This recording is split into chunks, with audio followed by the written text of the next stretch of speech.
Morning, everybody. We're just gonna give folks a couple more minutes to jump on. So thanks for joining, and we'll be kicking off in a moment.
Good morning, everyone. I see a lot of people joining in the kind of last minute, so I'm just gonna give folks another minute or two before we kick off. Thanks.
All right, good morning, everyone.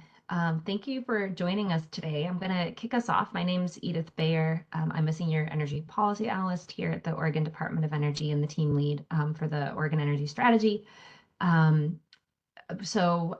are going to, I'm not going to be talking the whole time. We're going to kick off with just a few housekeeping slides before we get into the content of our meeting. So if we go to the next slide, this is just a reminder of who we are. I think by now everybody who's here knows, but I still like to read our mission statement just to remind everyone and ourselves what we're all doing here. The Oregon Department of Energy helps Oregonians make informed decisions and maintain a resilient and affordable energy system. We advance solutions to shape an equitable, clean energy transition, protect the environment and public health, and responsibly balance energy needs and impacts for current and future generations. We're really excited to be leading up this work on developing an energy strategy for our state, which combines a lot of these points here below on what we do, including being a central repository of energy data, information, and analysis, and also a venue for problem-solving Oregon's energy challenges. We go to the next slide. This is the kind of screen. I think by now you all are pretty familiar with using WebEx. We expect quite a lot of people today because this is a plenary working group session with everybody from the different working groups coming together. So our main channel of communication with you all will be the chat, and I'd really like to encourage you to put any questions that you have as we go along in the chat. And we have colleagues here. We have Jessica Rikers and other colleagues who are monitoring the chat and can also help kind of answer questions as we go. If we go to the next, oh, and sorry, just feel free to send a direct message to Josh Price or Jennifer Villanueva with any technical issues as well. If we go to the next slide. So I want to start off really by saying thank you to all of you for your time, attention, and for sharing your expertise over the past several months. Today is our last meeting as working groups. The last time we came together, I was just reflecting this morning, was February 12th. So the days were shorter and less sunny. And just looking out the window today, I think it's a good illustration of how much time we've spent together. Today it's sunny, the sun rose early, it'll set late. So we've been together for a few months now. The goal of today is to come together with you all, with working group members from all the groups who have been meeting over the past few months for a final meeting.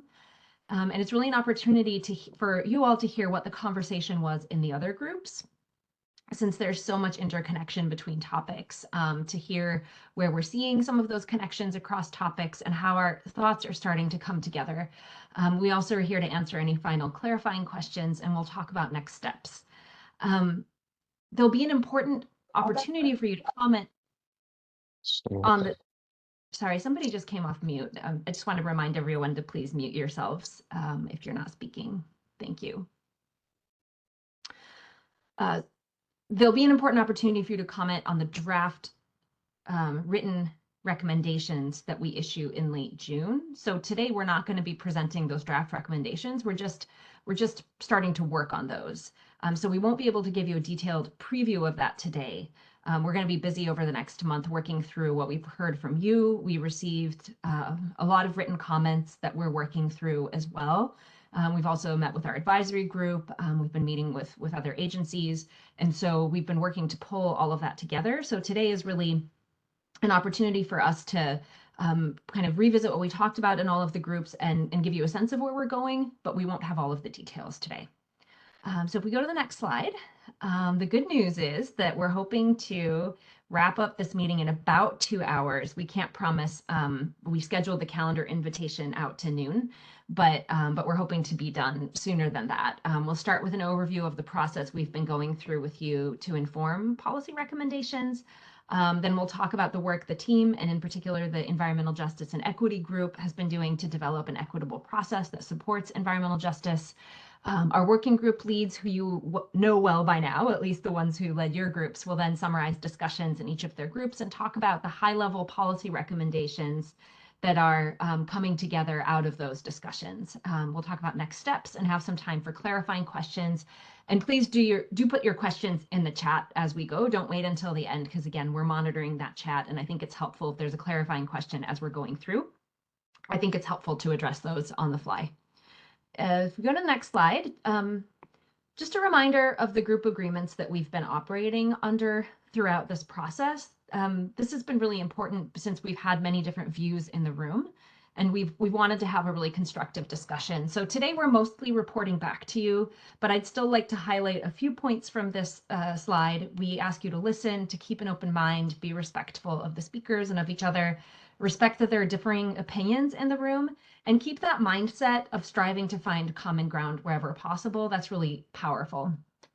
If we go to the next slide, please. I'm going to start with an update on the process, so we can just skip directly to the next slide. And this is just a reminder of the timeline for developing the energy strategy and where we are right now. So we started with the modeling about a year ago, excuse me, and since February, we've been building on key insights from the modeling to inform policy discussions. We're moving into now into kind of, there's 2 boxes here in green because we're in May, which is kind of straddling, kind of closing up or finalizing the discussions with you, with our working groups, and we're moving on to starting to draft those recommendations. Over the summer, we'll be going through written comments that we receive on the draft recommendations, which, as I think I already said, we plan to issue around the end of June. And we'll be drafting the final report due to the governor and legislature by November 1st. Our focus in these groups has been on policy recommendations. The final report will include pathways to achieving our energy policy objectives, policy recommendations, to help us achieve those objectives, and a review of the engagement process and how engagement informed the strategy. If we go to the next slide, please. This is just a reminder of the 5 working groups that have been meeting over the past few months. We've had environmental justice and equity, we've had a buildings group, a transportation group, a group focused on clean electricity, generation and transmission, and low carbon fuels. Next slide. And we've structured the working groups to inform Oto's thinking on policies. We've had other engagements, and you'll see kind of a slide of the big picture of the working groups, the advisory group, and others who we've been talking to. But really, this timeline and this sequence that you see here has been driving the discussions and been helping to drive our thinking. House Bill 3630 asks us to identify pathways to achieving the state's energy policy objectives and to recommend legislation or changes to policy necessary to implement the state energy strategy. And so our focus has really been on that policy space. We started our working groups in meeting 1 here on the slide, focusing on key model findings to build a shared understanding of insights from the economy-wide analysis that we conducted with our consultants. And then we built on that, focusing on what the barriers are to achieving our energy policy objectives. In the next meeting after that, we focused on strategies to address those barriers. And then for the next meeting, our team pulled together some draft policy actions, drawing on our discussions of barriers and strategies. And the idea there was to understand where there might be the most concern and to dig into the toughest policy actions that we were presenting to help us work through them, improve on them, and understand how you all are thinking about them to help us think more robustly about how we structure policy actions for the energy strategy.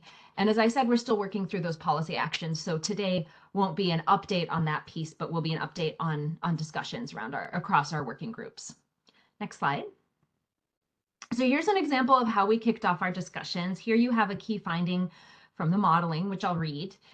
Liquid and gaseous fuels are critical to meet Oregon energy demand and its climate goals. There are different pathways for decarbonizing fuels, but it's clear that we must shift much of our fuel use to electricity and transition the hardest to electrify sectors, such as aviation, maritime, and high heat industrial processes, to low carbon alternatives. So with that direction on the what, we shifted pretty quickly to discussing how. So that includes a discussion of pace, of scale, of feasibility, keeping in mind our state's energy policies and energy policy objectives. Next slide, please. Much of the discussion in our working groups focused around these different key considerations. You've all seen this slide, and we show it frequently, both because it points to some considerations that House Bill 3630 asks us to consider, but also because it's where much of the robust discussion lies around the benefits and costs of different choices that we make as a state, as well as how we ensure an equitable energy transition. Next slide. And so this is just a reminder of how we structured our discussions in each group. It's similar to the slide I showed a couple of slides ago. It's just a different format and the matrix that you all are probably familiar with by now as you worked with this matrix through your groups.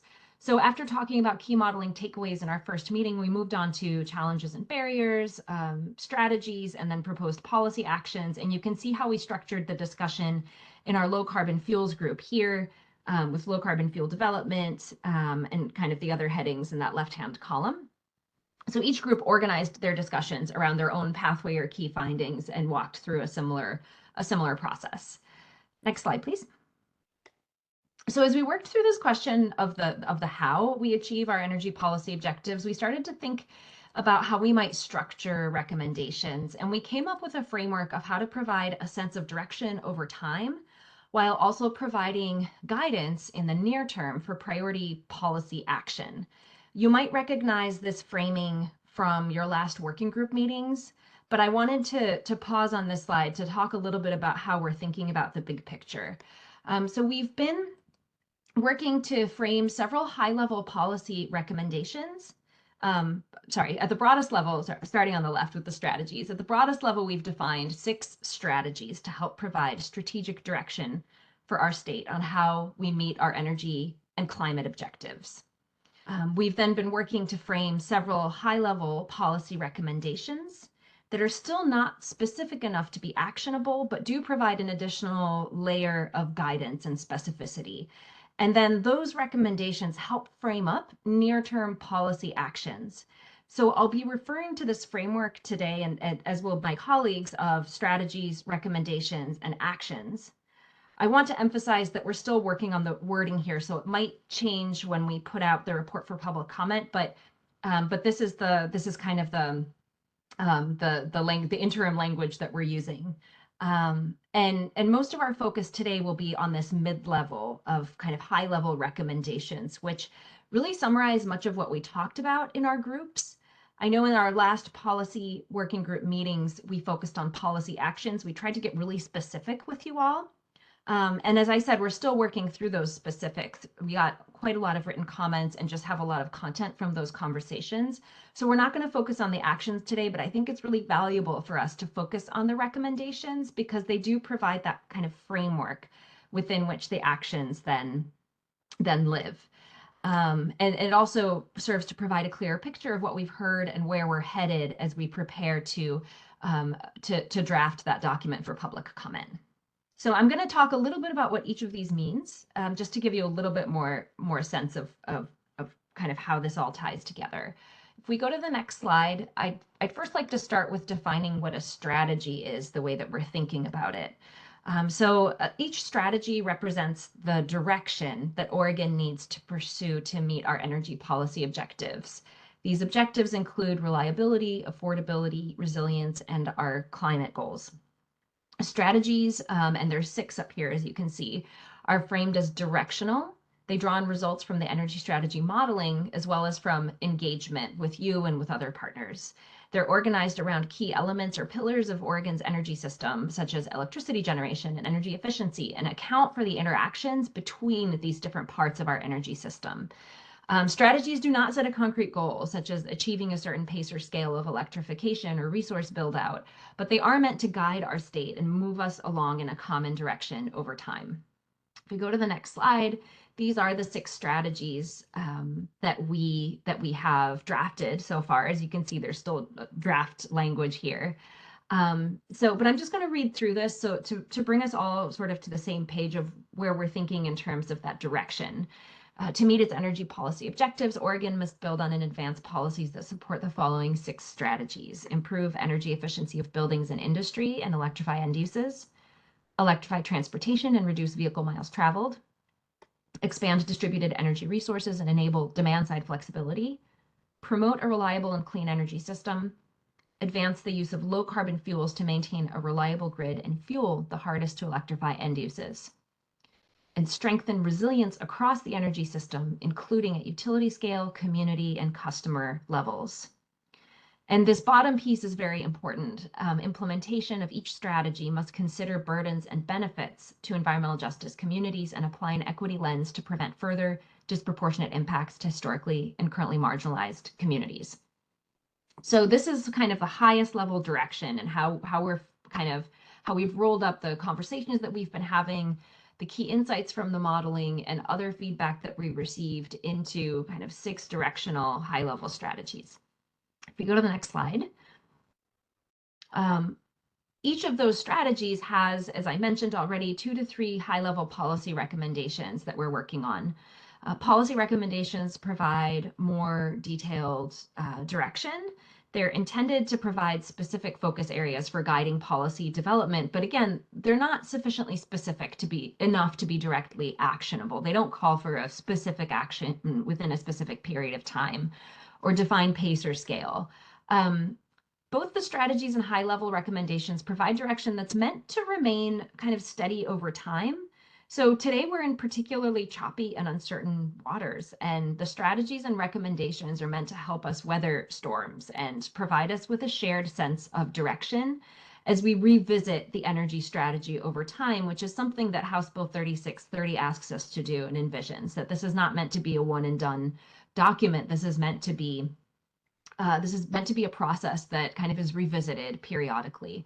And so both the strategies and these high-level policy recommendations are meant to be sort of guideposts the way that we're thinking about them to help guide our direction, but also as we check in help us gauge how we're doing and give us something to gauge against. So if we go to the next slide, policy actions. So policy actions are really represent near-term priorities and priority actions that are focused on the next few years, so the next 5 years or so, and are meant to help address how we steer towards those strategies and high-level recommendations, but also how we navigate in the near term and how we overcome specific barriers that we're facing today and that we identified with your help. So policy actions are meant to be specific, measurable, achievable, and they come in a variety of flavors, just like ice cream. Some policy actions build on existing programs or authority. Some create a new policy or program. Some relate to broader state direction or areas where we can signal support. And some are areas of further study to help inform decisions. So not all of these are legislative, but some are. And they really kind of represent the different kinds of policy tools and levers that we have at our disposal as a state agency and more broadly as a state. Next slide, please. So here's how we envision these strategies, policy recommendations, and policy actions coming together. So this is just an illustration to help you see kind of how this flows. So here's a strategy from that earlier slide: advance the use of low carbon fuels to maintain a reliable grid and fuel the hardest to electrify end uses. Under that, we have 2 policy recommendations right now. And again, this is all draft language. And so what we're presenting to you today is sort of a midpoint as we're starting to our thinking is kind of starting to converge and come together. So the 2 recommendations here are foster development of low carbon fuels in Oregon as a strategic resource while mitigating environmental and community impact. And the second one is support a deliberate transition to a low carbon energy future that results in a system that utilizes increasingly cleaner fuels, supports grid reliability, and encourages technological innovation to facilitate a least cost pathway to decarbonization. And then under each of these recommendations, you might envision there being several policy actions. And in our last working group meeting for the low carbon fuels group, we had, for example, a policy action around integrating electric and natural gas resource planning. So that was very much an action to help support the timely and orderly shift to electricity and clean fuels. And we also had, just to provide another example of a policy action, we had a policy action around funding and technical support for industrial and manufacturing demonstration projects incorporating energy efficiency improvements and low carbon fuel technology. So those are just 2 examples of policy actions and kind of the level of specificity that they get into. Next slide, please. So I just wanted to show this visual in case this is helpful for some people in sort of conceptualizing what we're talking about. So up top, you can see the 6 strategies. You can see 2 to 3 recommendations per strategy. And then there are several policy actions under that. So this is really just a snapshot, and we're going to be focusing on that kind of mid-level today in our conversation. If we go to the next slide. We're about to go group by group, and before that, I just want to give you this bird's eye view of the process. So on the left-hand side are the inputs, informing our thinking. So those include both analysis. So we have the energy strategy modeling and other analyses that we've been undertaking. We also have a job study we've mentioned to you is not yet ready, but is underway right now. And we also have different expertise that we've been drawing on to inform our thinking. And you can see the working groups in here in the broader context. So all of that is informing our work on drafting policy recommendations for public comment. And when I say policy recommendations, again, that includes the strategies, policies, and actions, those kind of 3 levels.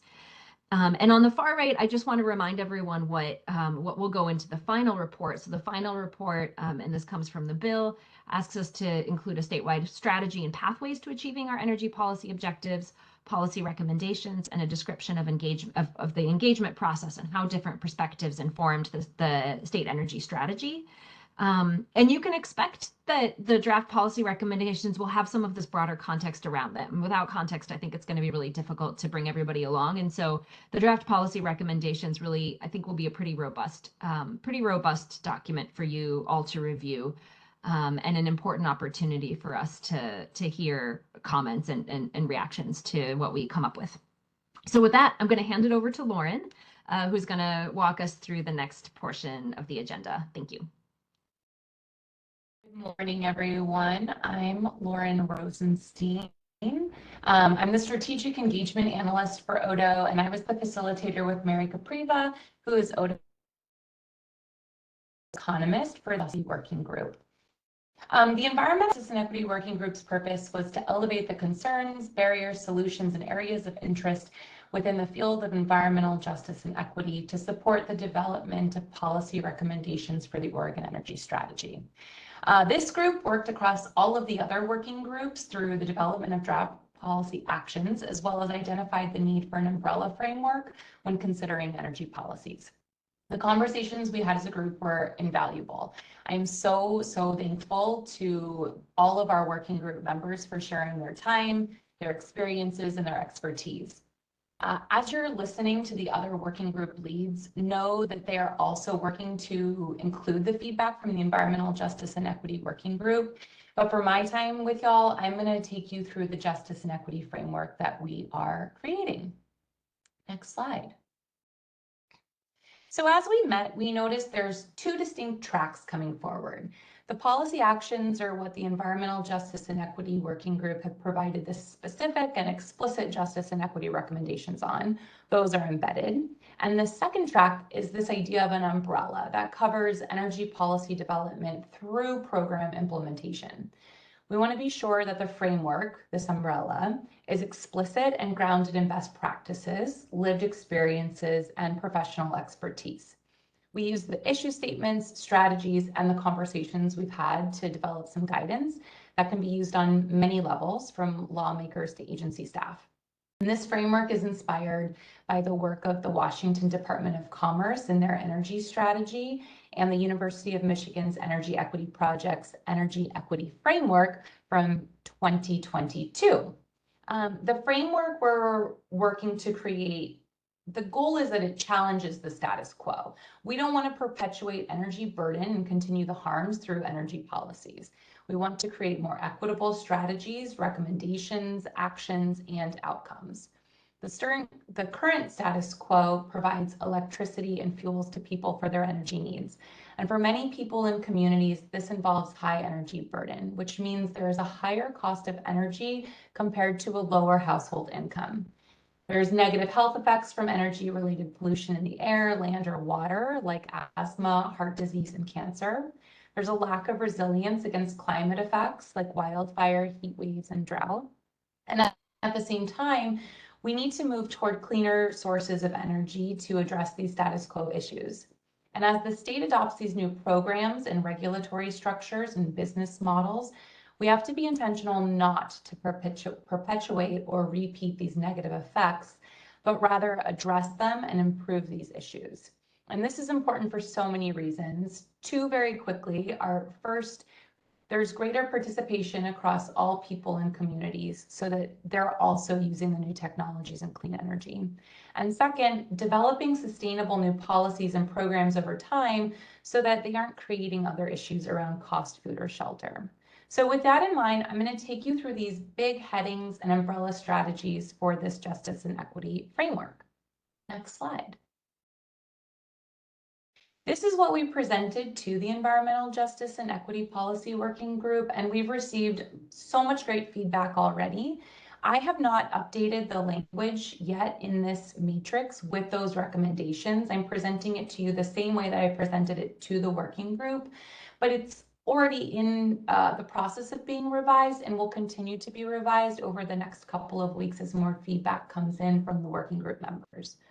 Originally, these big headings were affordability, access, workforce, education resources and tools, and uncategorized. And that came from the way that we categorized our initial conversations into barriers and strategies. And since then, Mary and I have worked to create more actionable headings. And then we relied on the working group sticky note comments and the Miro board exercises that we all did, and what we heard in the conversations to develop strategies. I also worked with all of the other working group leads so that I could understand what was being said there and then try to incorporate some of that feedback here. So I'm going to walk us through it. I'm going to read it out loud. I'm going to skip over the issue statement, which is in the second column for now, and just stick to the big headings and the proposed strategies. So the first big heading is equitable access to decision-making processes. And the proposed strategy is any policy or program to expand necessary energy infrastructure should be designed to ensure environmental justice and energy burdened communities have equitable access. Participation of environmental justice organizations and community members should be appropriately compensated for sharing their personal experiences and professional expertise. This includes participation of environmental justice groups in any decision-making bodies, including committees, commissions, task forces, etc., and to develop a statewide policy to develop an equitable payment system to reduce barriers to participants and agencies. The second big heading is equitable access to infrastructure development. The proposed strategy, any policy or program to expand infrastructure to support technology adoption and energy reliability should be designed to ensure environmental justice and energy burdened communities have equitable access to electric vehicle charging, reliability, and resilience. Next slide, please. The third big heading is invest in long-term incentive programs for environmental justice communities. And the proposed strategy is develop statewide prioritization criteria for energy funding or assistance that provides equitable solutions, ensuring that people who need the most assistance are able to get it with the least barriers possible. Provide increased and stable funding and assistance for those in low income and energy burdened households, and establish revolving loans for low or no interest loans to medium income households. The next big heading is promote holistic workforce development in underserved communities. And the strategy is develop and expand training and continuing education programs in underserved communities for sales, contractors, tradespeople, and landlords, ensuring trainings include incentive programs, culturally responsive, technologically specific, health, air quality, cost, etc. Next slide. Next is develop partnerships and resources in environmental justice communities. And the strategy is provide community outreach and informal opportunities that include in-person engagement. Offer other resources and tools that are in plain language and multiple languages. And partner with community organizations who are trained and compensated appropriately to be trusted partners and community navigators in the field. And finally, consider the intersection of ecosystems. The strategy is a just and sustainable energy transition requires carefully balancing energy needs like access to affordable energy and economic opportunity with the needs of ecosystems. This means making inclusive decisions that not only minimize harm to both communities and nature, but also ensure that environmental burdens and benefits are distributed equitably without disproportionately impacting marginalized groups. So those are, that's what we're working on right now. Again, these are all evolving as we continue to hear feedback from the Environmental Justice and Equity Working Group members, as well as some partners in other agencies. And it will be available to provide comment on when the draft strategies, recommendations, and actions are made public for comment period. So you all will have the opportunity to comment on this. And I'm curious if there's any clarifying questions that I can address. Hi, Lauren, not seeing anything in the chat right now. Great. I do see Ramphis has raised his hand, so I would just remind folks that we're really taking clarifying questions right now, and that's to ensure that we can get through all of the things that we need to show you today. So Ramphis, do you have a question you want to ask? Yeah, I guess my clarifying question is, I know in the environmental justice and equity group, we talked a lot about apprenticeship and upskilling when it comes to existing training programs. I guess I'm curious if that fell off and just reasons there, but yeah, just see that kind of missing here on just the flavor of where I thought the conversation was. Thank you. Yeah, thanks, Rufus. I appreciate that. And just to acknowledge again that this is what we presented to the group. And so we've received all of that feedback since, and we're incorporating it now. I wasn't, because we're not done with that review process, it's not reflective of all of the feedback that we were given in that final meeting. So it will reflect that, just not in this particular piece. And if you still don't see it when it goes out for public comment, and you feel like we haven't quite gotten there yet, I would be so happy to have more information from you in that public comment period to figure out how I can do that better. Well, I'll also say that not reflected here, but will be coming later, is that we heard that there needs to be more specific examples of potential metrics within all of these strategies. And so that will also be added in the next iteration that you all will have the opportunity to comment on. Okay, I think that's it for me. And I believe I'm passing it over to Rob. Yes, thank you, Lauren. And we're going to move on to the Building Efficiency, Electrification, and Distributed Energy Resources Working Group. And I know you've already heard this, but just a big thank you to the members of this working group. It was a really hard working group. We were completely flooded with comments in our exercises. And yeah, we just got a lot of really great content. And I think you'll see the result of all those comments in the recommendations and the policy actions when we publish those a little later. So big thank you, and a reminder to those who were not in our group that our task was really looking at residential and commercial buildings and anything else that happens on the customer side of the meter. And that's where these distributed energy resources fit in. Think rooftop solar and batteries, but also think about smart thermostats and even places where we overlap with other groups, like when the EV plugs into the charging station in your home, it becomes a distributed energy resource. So we're not in very tight lanes with these working groups. We have a lot of overlap, but we really focused on these buildings and anything that is on the customer side of the electric meter. So next slide, please. I'm going to go through just a few greatest hits from the modeling exercise. And some of you may remember this graph from previous presentations, and it demonstrates the incremental cost associated with a few scenarios in the model. And this is really where we got a lot of value out of the model, not necessarily for demonstrating a specific path, but for demonstrating relative costs associated with many different paths. And if you look at that top line, which I don't know how well it's supposed to be kind of a teal color, but it's the highest line in this graph, is demonstrating the costs moving into the future for delaying energy efficiency and building electrification.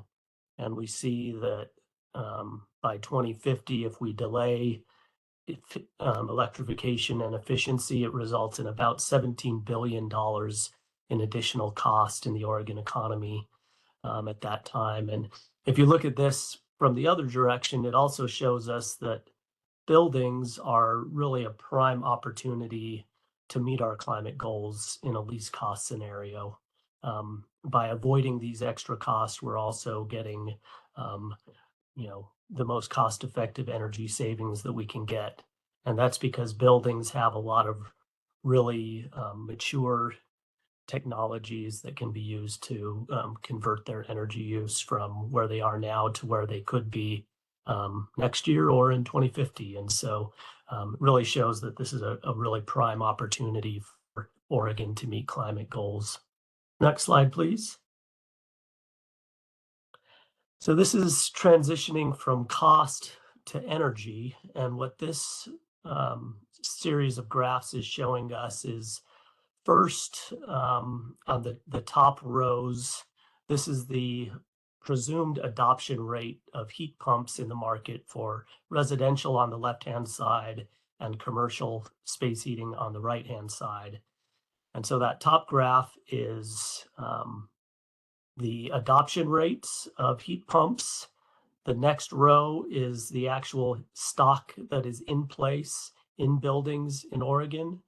And then finally, that bottom row, which is the really important one, represents the declining energy use over time associated with those heat pump adoptions. And this really demonstrates the value of heat pump transitions in this market.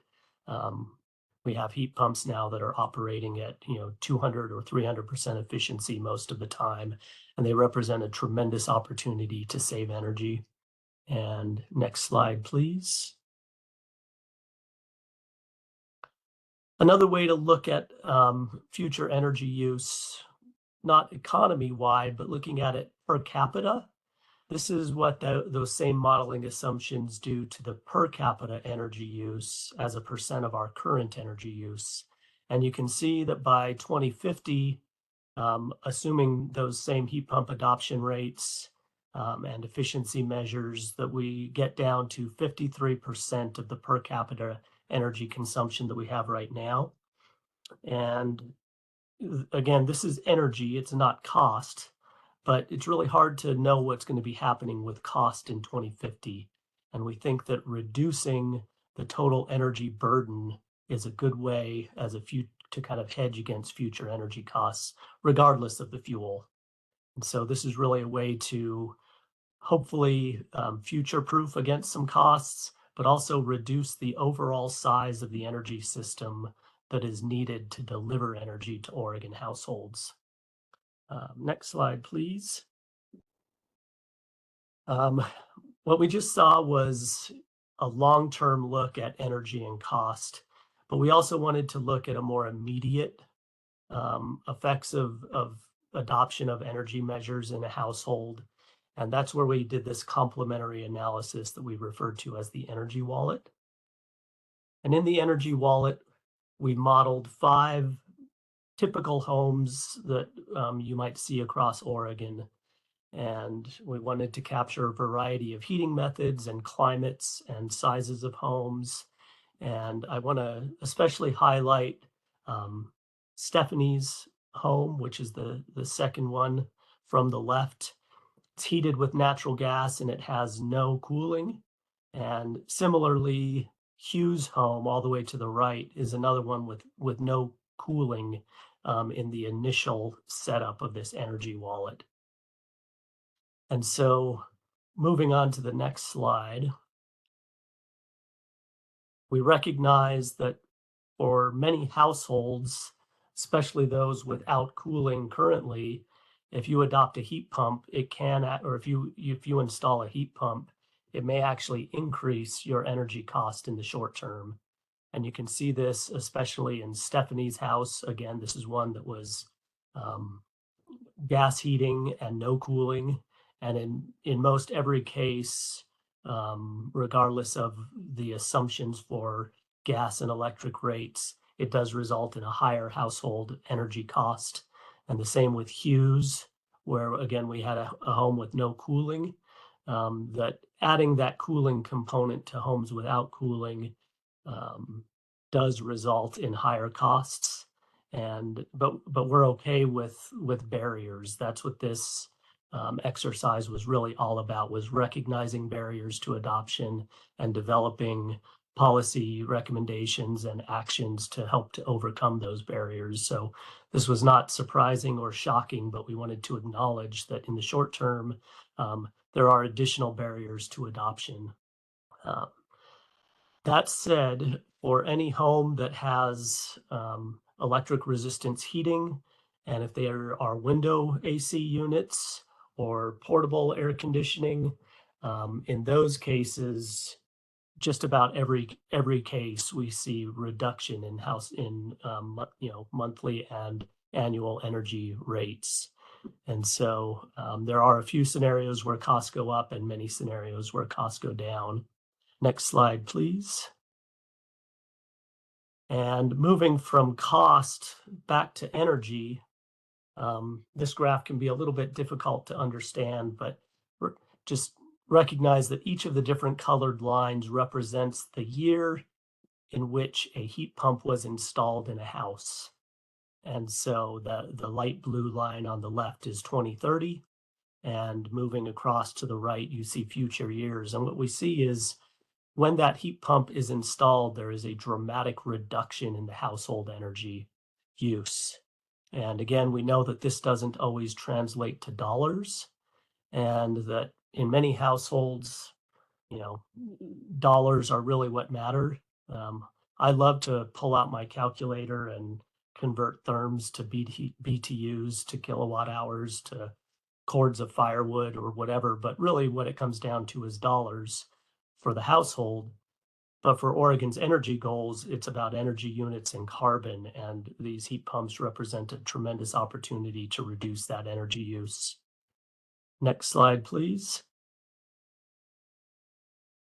And so now we move on to the barriers, recognizing that we have a lot of opportunities for measures in homes and other buildings, but there are barriers. And the first one across the board is cost, the initial upfront cost to install these energy saving devices.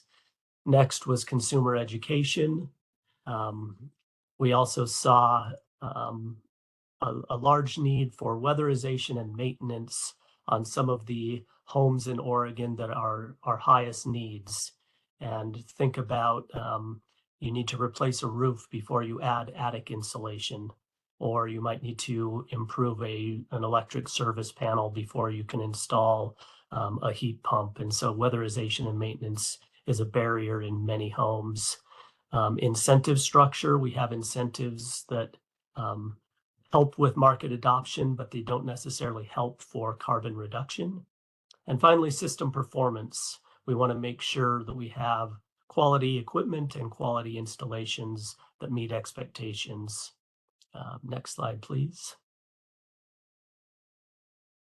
So again, at the very high level, looking at these barriers and the opportunities that we saw in the model, we want to reduce the carbon intensity of residential and commercial buildings while maintaining affordability and energy system resilience. We also want to prioritize the management of flexible loads, and that includes EVs, building systems, distributed batteries, other distributed energy resources to mitigate peak demand, defer the need for grid investment, support resilience, and facilitate integration of renewable energy onto the grid. So these were two of the big takeaways. And with the distributed energy resources, we see, again, a lot of overlap, both between groups, but also between buildings and the distribution system and the larger picture. So I'd like to share a couple more model findings before we move on. Next slide, please. So this is a look at, again, focusing in on these distributed energy resources. The red and gray graphs on the left-hand side represent a scenario where we're installing additional rooftop solar in Western Oregon. And so the red bars represent this higher adoption of rooftop solar. That is these smaller distributed resources. And the gray bars are just our reference scenario. And so what we see is if we install more rooftop solar in Western Oregon, the right-hand graph is Eastern Oregon. And what it shows is that if we install more rooftop solar in Eastern Oregon, we need less grid scale solar in Eastern Oregon. And the result of this distributed rooftop solar means that the statewide land use implications of renewable energy development are reduced. But we recognize that while this is a great benefit, it does come at a considerable cost. And so you see, again, this graph, that pink line that is approaching about $7 billion in 2050. That's the additional cost associated with those red bars.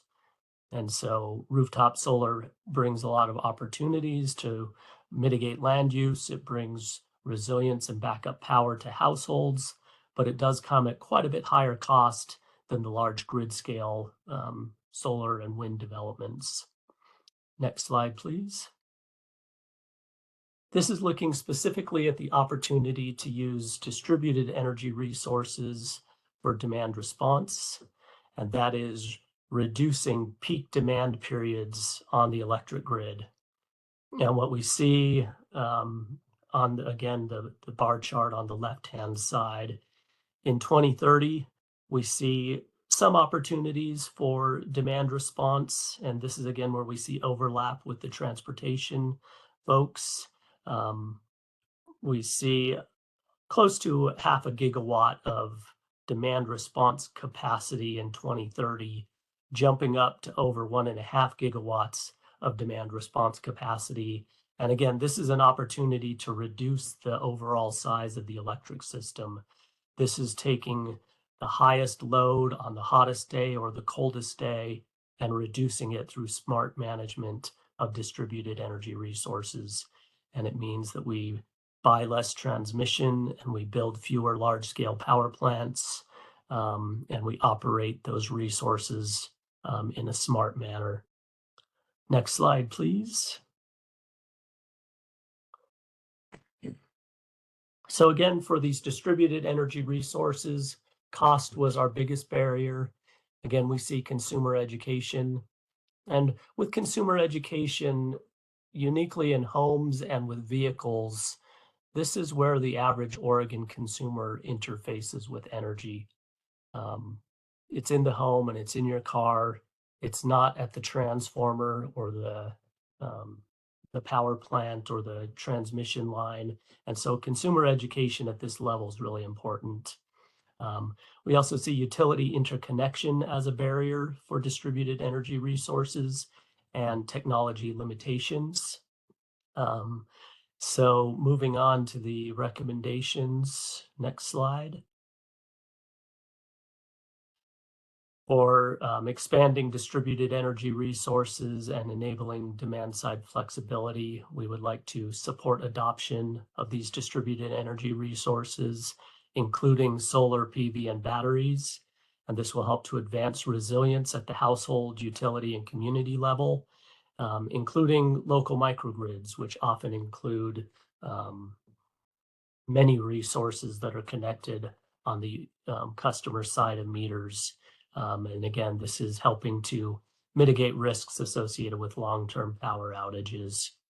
And then again, we want to prioritize the management of flexible loads and including EVs. And we saw what a large part these EVs play in managing flexible loads, but also building systems, distributed batteries. And this is our opportunity to mitigate that peak demand and defer the need for grid investments.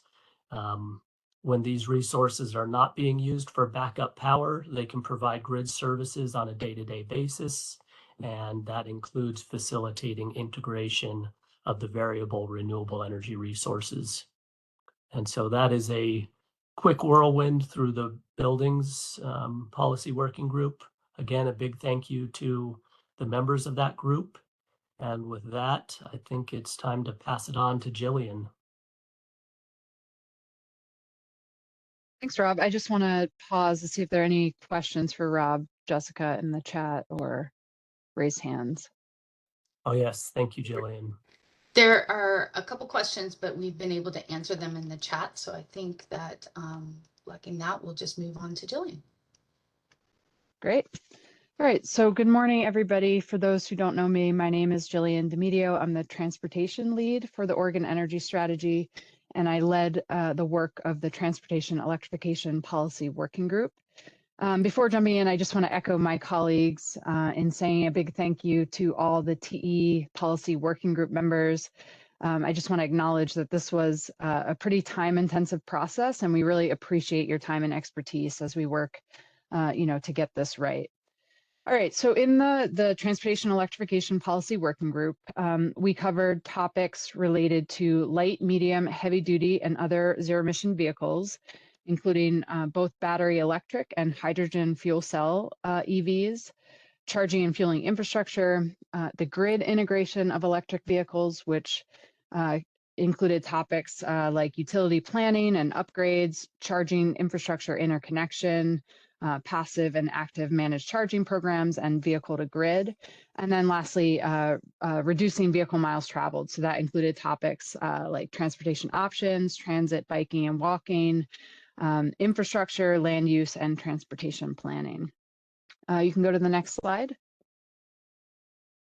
In the TE Policy Working Group, this is similar. I know Edith presented this information earlier, but we did follow the framework that you see here, which was the step-by-step process to move from what we learned from the energy strategy modeling into developing draft policy actions. And in each meeting, we essentially move through a different column of this table here. So in the first meeting, we reviewed the model findings most relevant to our group. And this is basically what established our 3 policy topic areas of vehicle electrification, grid integration, and VMT reduction. In our second meeting, we talked about the primary barriers to preventing progress on these policy topic areas. The third meeting was dedicated to strategies to addressing those barriers. And then in our last, most recent meeting, working group members were presented with draft policy actions resulting essentially from all of our discussions up to that point. So today I'm going to report out on this progression and try to summarize as best I can various themes from our many discussions. I'll just give the caveat here that it's not an exhaustive list of everything that was covered, but again, just trying to summarize the top themes here. So you can go to the next slide. Just before jumping into our policy topic areas, I did want to remind everybody of our modeling questions, and specifically highlighted here are those that produce insights related to the Transportation Electrification Policy Working Group. So we had 9 questions in total for our modeling exercise, and that produced 9 different pathways. And the questions that you see here in red and italicized are those we focused on in the TE Policy Working Group. First, we had our reference scenario against which most of our pathways were compared. This was really an attempt to develop a least cost pathway for meeting Oregon's energy policy objectives. So it did include aggressive but achievable assumptions around electrification, including vehicle electrification. So that means it met all existing policies, including Advanced Clean Cars 2 and Advanced Clean Trucks. But it also went beyond existing policy. And specifically where it did that is by assuming that medium and heavy duty vehicles reach 100% zero emission vehicle sales by 2040. We tested the value of VMT reduction through our no change in VMT sensitivity. In this case, we just assumed that VMT per capita remained flat from now through 2050. We then tested 2 scenarios that slowed the pace of vehicle electrification. So the first is our delayed transportation electrification scenario, which still assumed that all existing policy was met, but it pushed back the date for 100% zero emission vehicle sales for medium and heavy duty vehicles by 10 years. So instead of reaching 100% sales by 2040, that scenario assumed we reach 100% ZEV sales by 2050.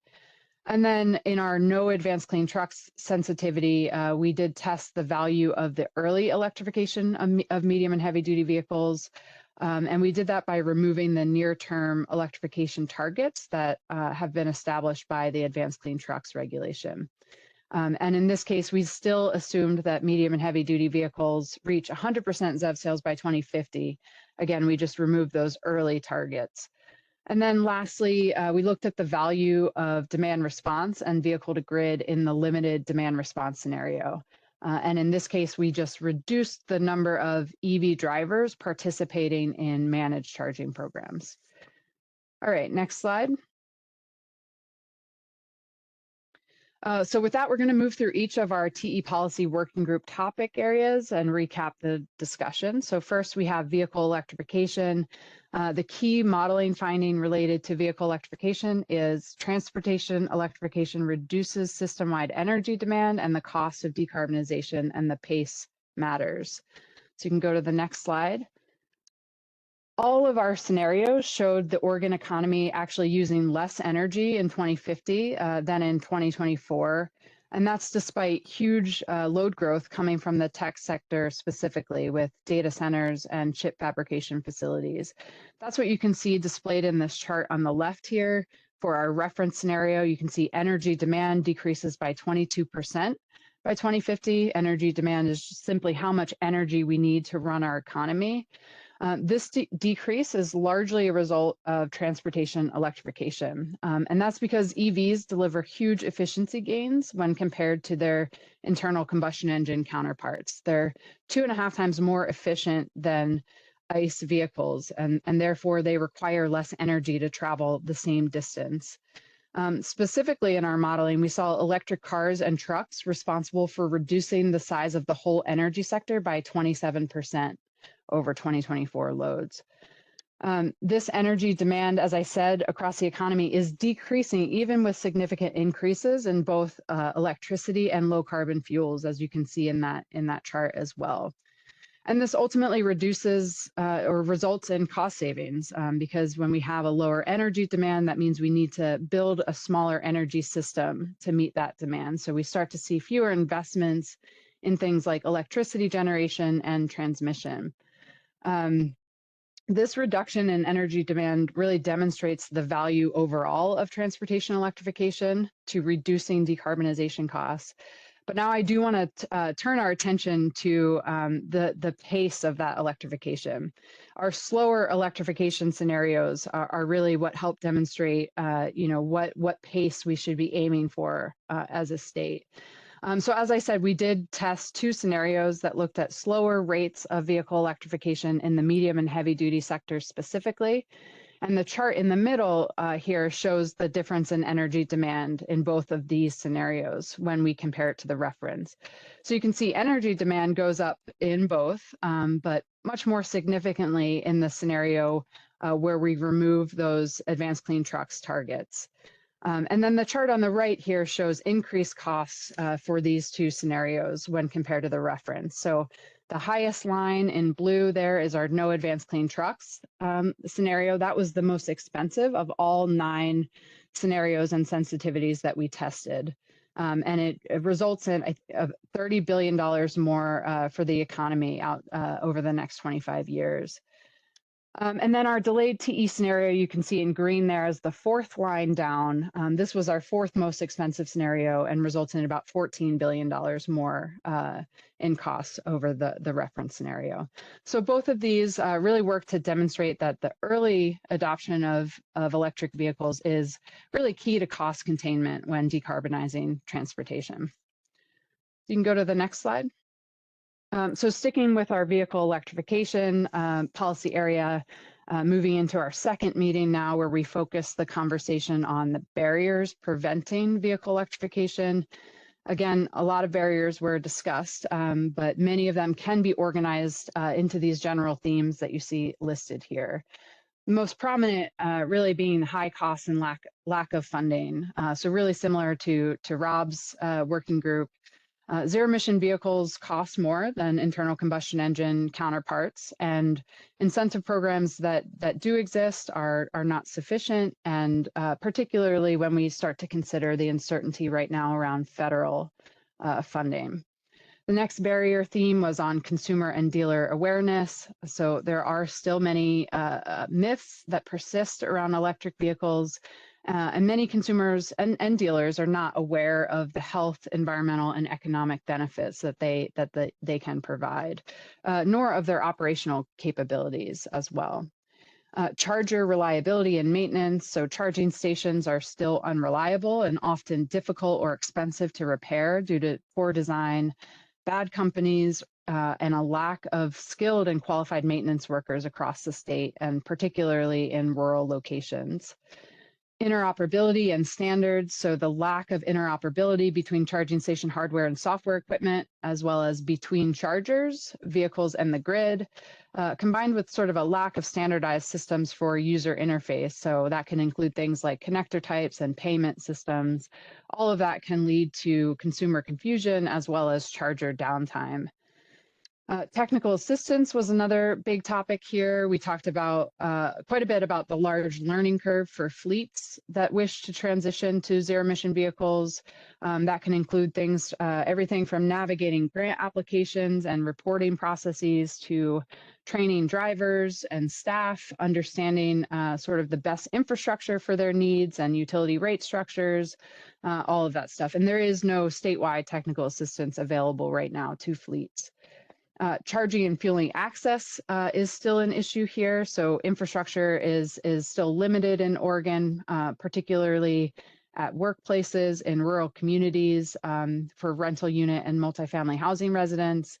And then lastly, for drivers of heavy duty vehicles in particular. And then finally, barriers around medium and heavy duty zero emission vehicle technology itself. So in some medium and heavy duty sectors and use cases, there are still limited commercially available zero emission vehicles. So you can go to the next slide. So once we did have our barriers identified in our third meeting, we started to discuss strategies to overcoming those barriers. Again, many strategies discussed. Some of them are listed on this slide here. So we talked about more funding, both for existing programs and for new programs, and both for vehicles and charging and fueling infrastructure. More technical assistance offered, particularly for medium and heavy duty fleets that are wishing to transition to zero emission vehicles. We also talked about the need for more information around both the infrastructure for medium and heavy duty zero emission vehicles, their power requirements, but also around what zero emission vehicle technologies are available by vehicle class and use case, and specifically applying this information to real world conditions of Oregon fleets today. To sort of better understand where the transition can be made in the near term and where technology is simply not ready. We talked a lot about a variety of consumer awareness campaigns, again, both for Oregon residents and for dealers, to sort of work to dispel those persistent myths about EVs.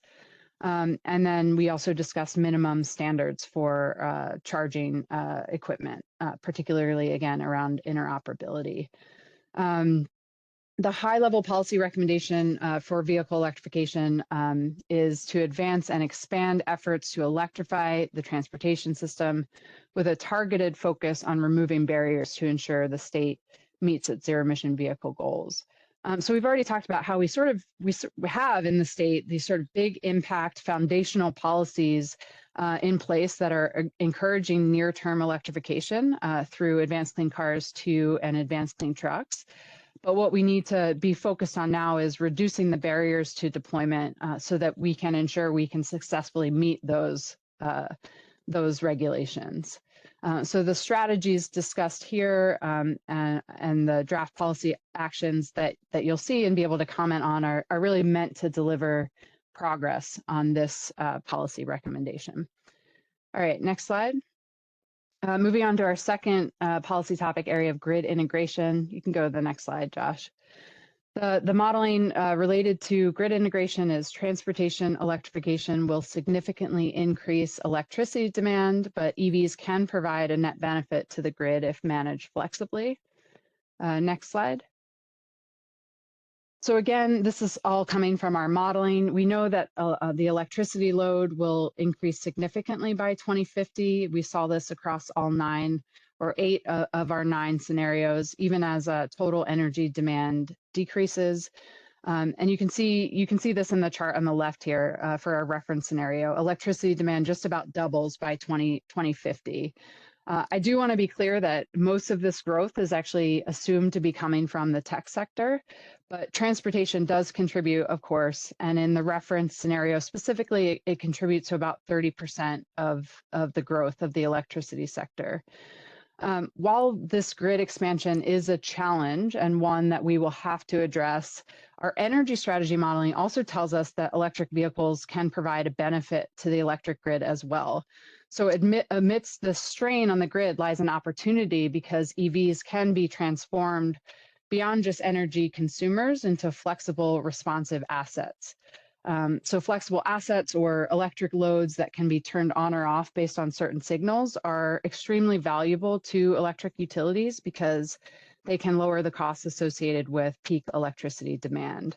And EVs are considered flexible loads because we can decide when they charge. And when adopted in large quantities, EVs become a significant source of flexible load for the grid. And you can see that in the figure on the right here. So the chart on the right shows the amount of flexible load expected by 2050 in both our reference scenario and the limited demand response scenario. And it's pretty clear here that transportation or electric vehicles is providing the largest amount of flexible load for utilities.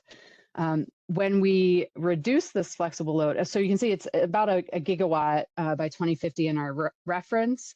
When we reduce it in the limited demand response scenario by basically assuming that fewer EVs participate in managed charging, you can see that flexible load potential falls to about 0.3 gigawatts. And you can see economy-wide costs go up to the tune of about $4 billion by 2050. And these costs increase because the system has a larger peak demand and therefore more investments in energy resources to meet that demand. And so really the point here is that EVs can offer solutions to some of the challenges that come with expanding our electricity system. You can go to the next slide. Again, in our second meeting, we focus on barriers. So we have load management, distributed energy resources, and battery energy storage systems. Just this idea that these load management strategies are not well understood or developed, and managed charging programs are not widespread or tuned to maximize participation. Second one here is utility capacity, upgrades, and interconnection. So the large power demand for many EV charging sites, coupled with limited grid capacity in many parts of the state, can result in high utility upgrade costs and high costs and timelines for interconnection. Lack of public utility resources and incentives. So we did talk a lot about how some public utilities in Oregon don't have the same resources as investor-owned utilities and may lack the sort of TE expertise to help customers electrify. Historic planning and investment patterns. Utilities, historically invest in new infrastructure to accommodate known and identified demand rather than proactively in anticipation of growth. Next barrier here is utility rates. Utility rates can in some cases diminish the benefits of EVs, either from high electricity costs or demand charges, or we also talked about lack of tiered rate structures for low income customers and a lack of rates that sort of accurately reflect grid benefits like time of use rates.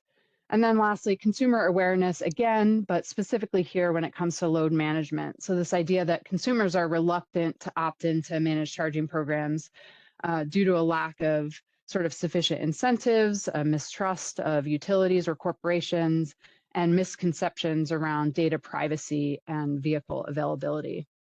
Next slide. So once again, once we had these barriers identified, we moved into strategies. So one thing we talked about is this sort of need for more information on grid capacity to reduce the cost and complexity of siting charging infrastructure, better aligning electricity rates with grid conditions or rates that basically incentivize charging at times when demand on the grid is low. We talked about the need for more technical assistance for public utilities, more proactive investment by investor-owned utilities. Also talked about charge management technologies and sort of the need to better understand the landscape of those technologies, incentives for battery energy storage systems, and then more sort of consumer awareness of the grid benefits of electric vehicles. On the policy recommendation side, our high-level policy recommendation for grid integration is establish streamlined processes for distribution system upgrades and infrastructure interconnection, while prioritizing the integration of EVs as flexible loads to minimize delays, mitigate the impacts of growing EV adoption, and improve overall grid efficiency. Obviously, grid integration can be a big barrier for electrifying vehicles. So this policy recommendation is really focused on reducing those timelines and the costs and complexity of that grid integration and establishing the enabling policies necessary to ensure EVs are integrated as flexible loads. All right, you can go to the next slide. Lastly, our third topic area here again was VMT reduction. Next slide, Josh. So the key modeling finding related to VMT reduction is reducing VMT reduces system-wide energy demand and costs for maintaining and upgrading the electric grid. Next slide. As I mentioned earlier, we tested what would happen if the state did reduce VMT per capita or did not reduce VMT per capita, but rather VMT per capita remained flat out to 2050. And the modeling basically found that removing these improvements in VMT will increase energy demand and actually increase it by more than either of our slower electrification scenarios. And it also drives up costs by approximately $22 billion over the next 25 years. So it was our second most expensive scenario or sensitivity. This is not completely surprising, right? The more we drive, the more energy that we'll require. And the more energy we require means higher, more costs as we build out that energy sector. But it does sort of highlight the value of VMT reduction measures. One important caveat I will mention here is that the model wasn't able to incorporate costs of investments associated with, actually meeting that VMT reduction. So investments in transit or connected bike infrastructure. And so really the results here are better viewed as sort of putting that value on VMT reduction rather than looking at it as cost savings. Next slide. So moving through this progression again, in our second meeting, we talked about barriers to VMT reduction. So transit investment was a big one. There's sort of this lack of sufficient transit and lack of sustainable funding to maintain or expand current service and improve access, particularly in low density areas. Transportation funding came up quite a bit. There's a lack of sustainable funding for both road maintenance and alternative transportation in Oregon. And our current funding framework does not align with our statewide climate goals, nor does it prioritize alternative transportation modes. Transportation options, particularly for rural and low-income households. So rural and low-income households often face longer distances to essential goods and services and lack viable alternatives to single occupancy vehicles.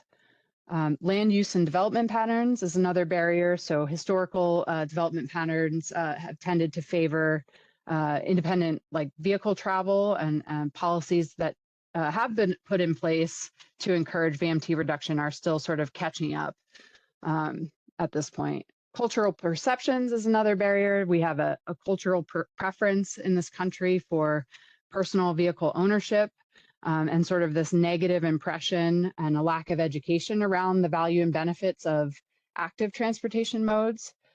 Safety is a very persistent barrier that includes for both biking, walking, and transit. And then lastly, intermodal system completeness. So just this idea that there are gaps in the transportation system that make it difficult to connect various modes of transportation. Next slide. All right, last slide here.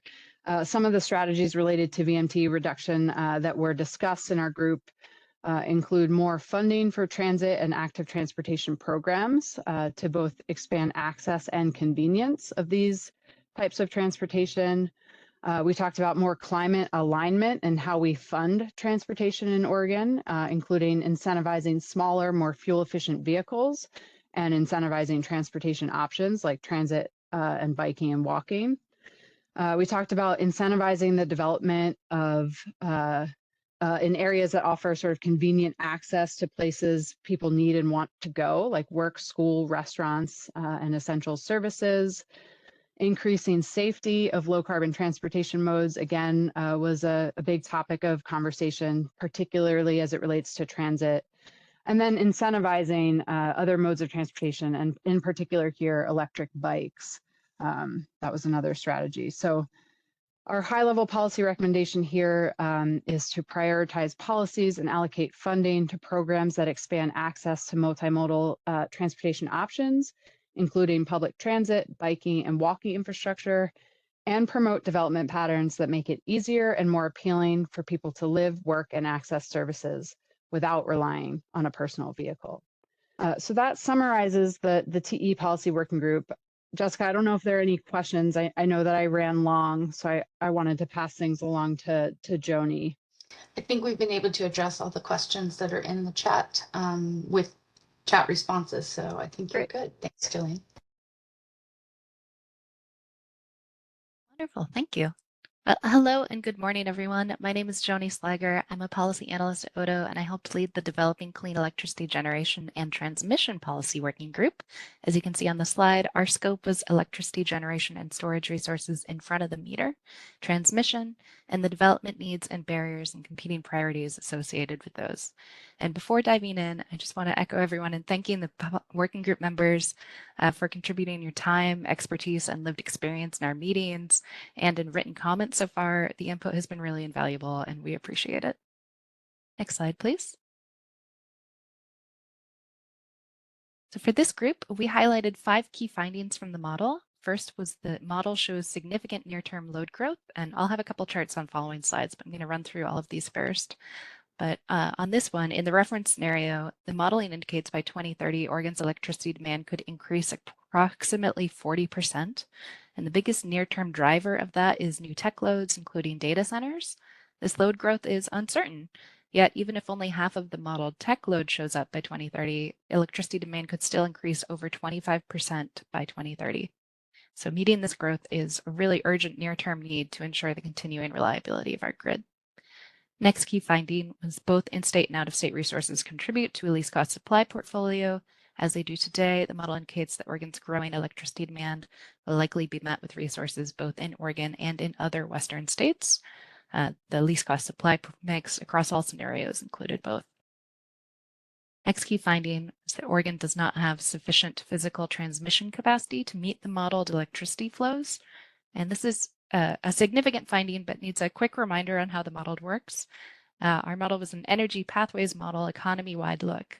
It was a pipe flow representation of physical transmission capacity between the modeled zones, Oregon West, Oregon East, Washington, etc.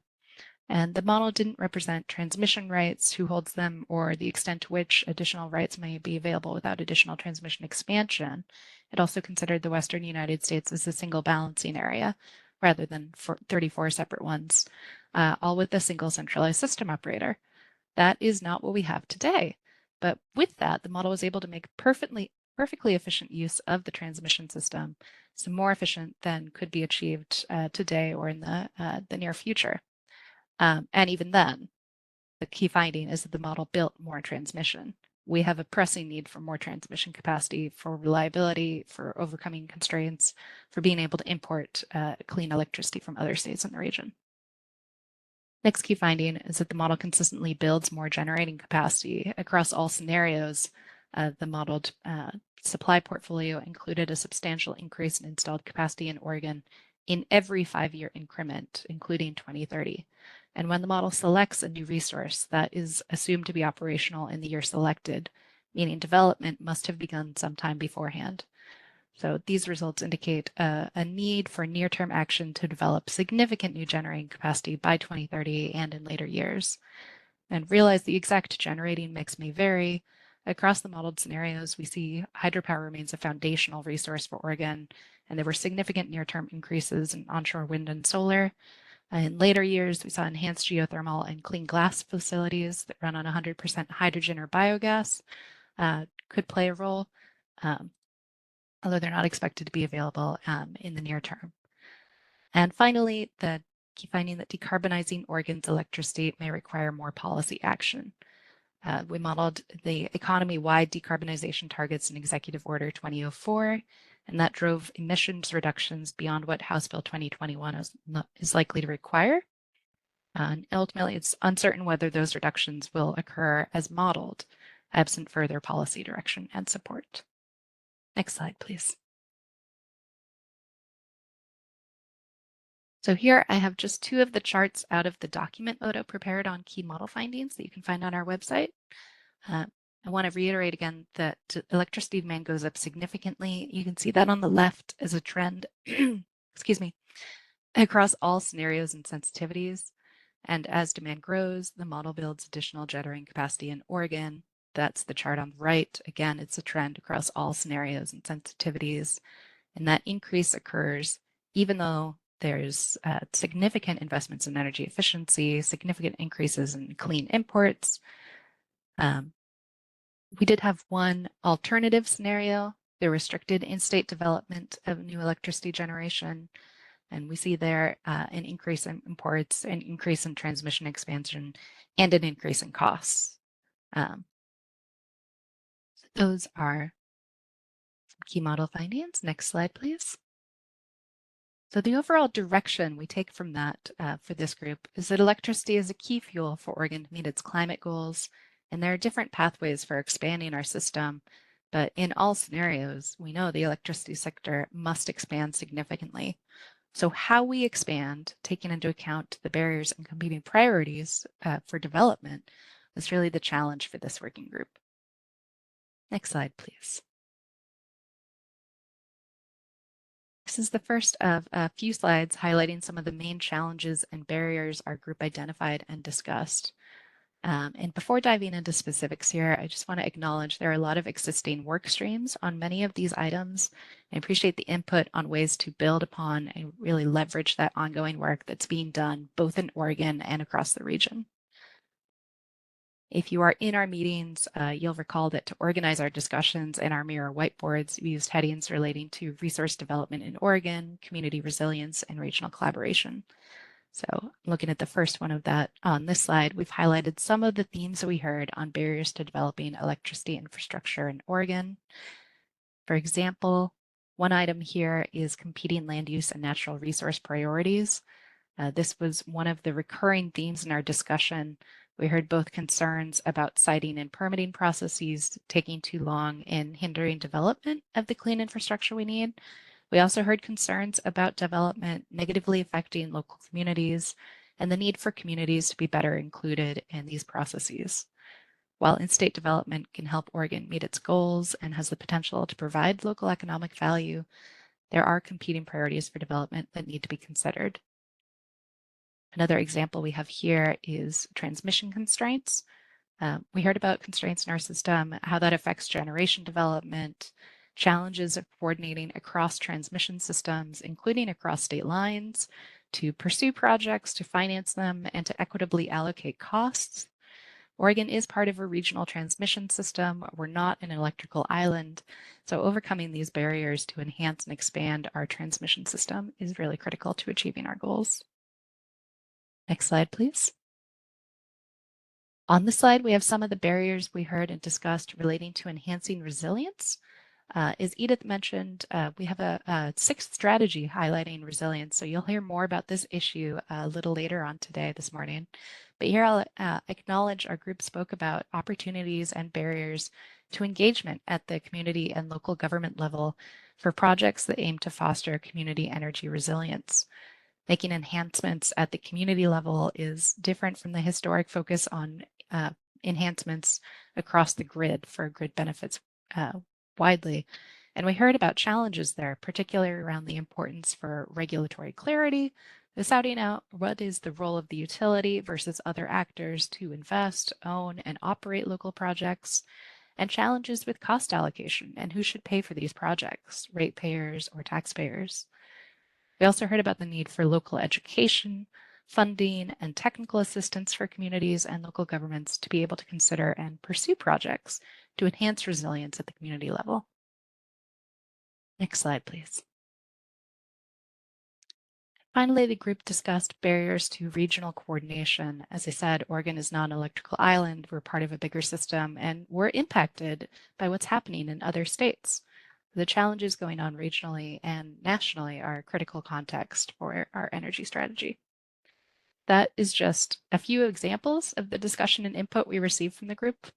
I hope these slides and the examples I spoke to illustrate some of the tough challenges this group faced, and also how the group conversation enhanced the model findings with input on those key considerations to help us dig deeper into these. Next slide, please.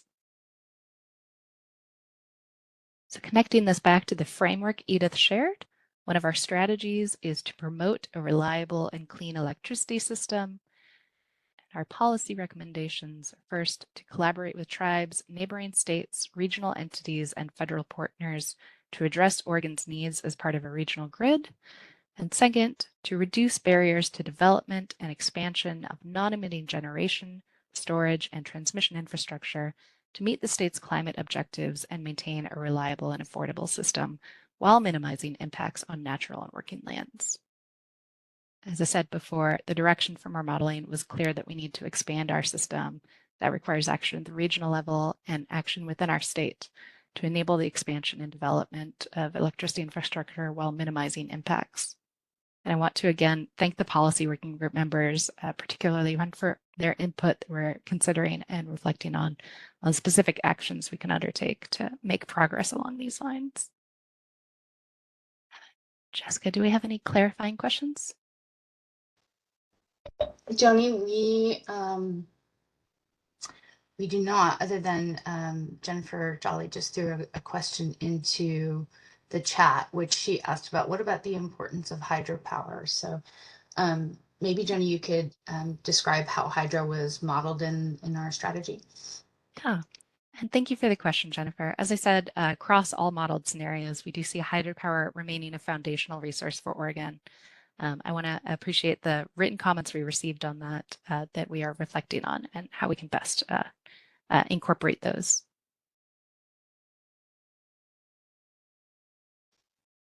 And with that, I think we have no more questions, so we can move on to the next topic. Thanks, Joni.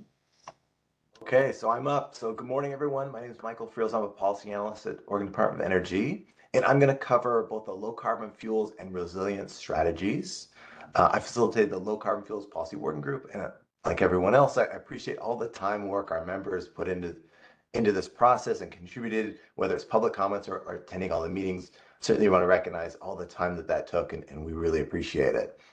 So our policy working group was tasked with discussing kind of the future of fuels in Oregon, and we had some great conversations.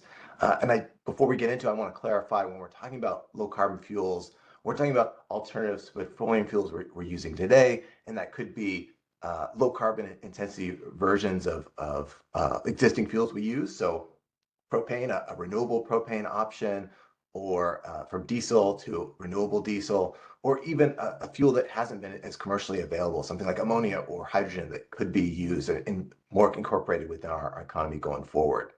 So our policy working group discussed the best application of these low carbon fuels, how to improve availability and access to these fuels across the state, and the continued role of petroleum fuels going forward. And so we'll review high-level findings of the energy modeling and kind of talk through, just as the other policy working group leads did, what the conversations we had in our policy working group. So next slide, please. We'll start with our first key model finding. So low carbon fuels are an increasing proportion of Oregon's energy supply across all scenarios. So we can jump to the next slide. So we can, as you can see in this chart, all scenarios show an increase in low carbon fuel demand by 2050. So the first column is the estimated low carbon fuel consumption in 2024, and the other columns represent various scenarios with the estimated low carbon fuel use in each one. And so the reference scenario, as you can see, it's the lowest one. Within that, low carbon fuels go from about 10% of total fuel consumed in 2024, and it jumps up to about 90% of all fuels consumed in Oregon in 2050. And as you can see, low carbon fuel demand is even higher in some of these scenarios with slower electrification. So we've got the delayed energy efficiency in building electrification and delayed transportation electrification bars there as well. So less electrification of applications leads to greater demand for low carbon fuel use to decarbonize. So if we go to the next slide. So this is showing our direct fuel use consumption over time. And so the model shows a significant decline in fuel use in commercial and residential buildings, but the industrial and agricultural sector retain most of their fuel use. So you can just see there's a little bit of decline, probably energy efficiency improvements, but for the most part, we are dependent on low carbon fuels to meet needs in industrial agriculture, in industry and agriculture. And so at this point, based on current data, it's not technologically feasible or cost effective to electrify all those applications in industry and ag, but in commercial and residential buildings, we see a lot more of that happening. So if we go to the next slide, this is modeling results for transportation fuel use. And so most carbon fuels used in Oregon today are used in the transportation sector, and they'll continue to be used in this sector. We see overall fuel use decline, as Jillian pointed out. Electrification, there's a lot of efficiency gains with that, so total demand of fuel use declines. And we do see a lot of electrification of light duty, medium duty, and some heavy duty vehicles. And we see those gains in efficiency. But there's a lot of transportation applications that will still be dependent on low carbon fuels. So long haul trucking, aviation, marine, and rail in particular. Okay, let's jump to the next slide. So when we talk about all those model findings, our group got together and talked through some of the barriers and kind of concerns around trying to create more low carbon fuel opportunities within the state, and identified some kind of high level challenges around that. And so overall, there are a variety of potential low carbon fuel solutions, very different options of different fuels, and we're not really sure which exactly will be the best application at this time. And so there are some concerns around kind of the viability and commercial availability of many of these fuels. And so even some of the low carbon fuels that are available today commercially, they are available in a limited supply, and production will need to ramp up dramatically to meet some of this potential growing demand. We also want to highlight, a lot of these fuels are dependent on federal, regional, and state policies. They're kind of shaping the markets at this point. And so as policy or programs change federally or within the region or within the state, it does have a dramatic effect on the viability of these fuels and some of the timelines of when they will be available. So, and there's also an interest in producing fuels within Oregon. So we talked a lot about that, and there's some concerns around kind of existing feedstocks and kind of the availability of these fuels and whether they're economical to collect and which opportunities are best for Oregon. And finally, we talked obviously about cost and affordability. So the cost of fuels and retrofitting or purchasing new appliances can be an expensive barrier at the customer level, but also at the production, storage, and distribution fuels. Creating that new infrastructure can be a significant barrier. So to address these barriers, the policy working group discussed some opportunities around performing permitting and siting to get more energy infrastructure within the state focused on fuels, and kind of discuss kind of the challenges around that and the opportunities. And we also discussed promoting and funding the development of low carbon fuel production and distribution infrastructure while needing to protect our natural resources within the state, finding that balance of opportunity and still environmental protection. And we also talked about activities that the state could do to help identify potential low carbon fuel sites and feedstocks in Oregon to further develop the opportunity and signal for developers or for future fuel suppliers what the opportunity is within the state. So if we go to the next slide. All right, so our next key finding, electrification is more cost effective than adopting low carbon fuels in many applications. So it's electrification and it's kind of strategic use of these low carbon fuels. So delaying electrification or energy efficiency will increase reliance on fuels, and particularly on low carbon fuels. And so modeling results show that the least cost pathway in most cases is to electrify end uses as early as possible and trying to focus those low carbon fuels that we use on the hardest to electrify applications. And the further we get away from that, the more expensive it is economy-wide for Oregon. So if we go to the next slide. To kind of illustrate that, we've got this slide here. We've got some delays in electrification. So the ACT, we've got delayed energy efficiency and building electrification, delayed transportation electrification. In each of those cases, it adds to the cost to the total economy for Oregon. And so the cost of those delays, economy-wide, it adds a lot more expense to Oregon.